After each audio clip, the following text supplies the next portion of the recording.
experience for canine is what I wanted.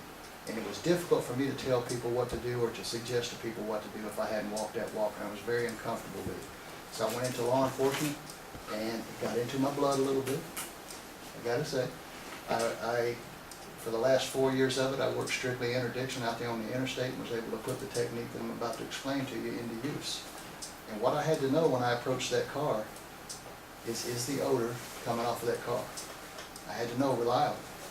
We know ourselves when we walk up to that car, we don't always know for sure whether he's doing it because of something we did, whether he's indicating because he actually smells odor, or if it's because of another odor that he learned in the actual imprinting of what we're trying to teach the dog.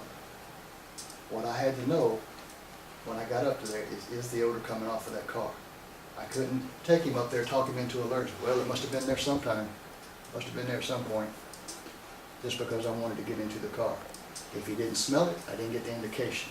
If he did, I got it all the time.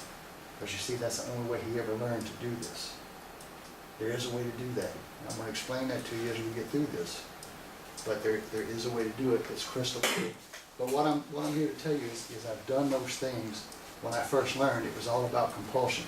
Correct the dog till the dog figures out how to stop the corrections. I made a lot of mistakes, guys. And I was wrong. And I still make mistakes to this day.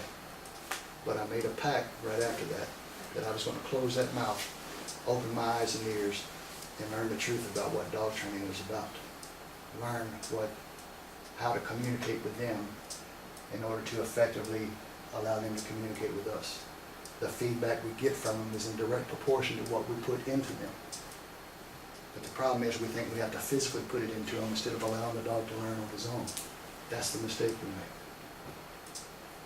And until we realize that and get out of the way and let the dog learn, both in tracking and in detection, and to some aspects even in the bite work, then we're causing nothing but confusion in the dog's mind.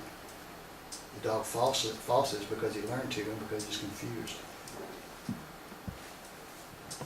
From 1991 to 2001, I had made an agreement with myself that anybody doing anything with dogs, I don't care what it was, if it was progressive and better, I was going to make it a point to get there and find out what they were doing.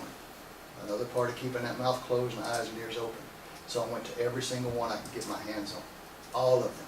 And I would highly recommend, I know Robert was talking about, he likes to get to every one. If you go to this one, to this one, to this one, to this one, to this one, you'll start to realize that if this guy and this guy put their heads together, they'd have something. If this guy and this guy put their heads together, they would have something. But they're not going to, because each one of them already know everything. So I was lucky enough to benefit from all of their knowledge.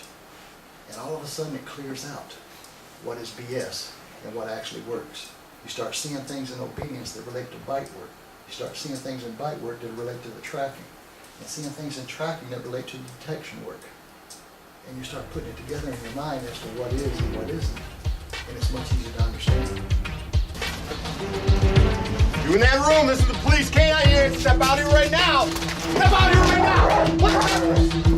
Ah, boy, Oh, boy.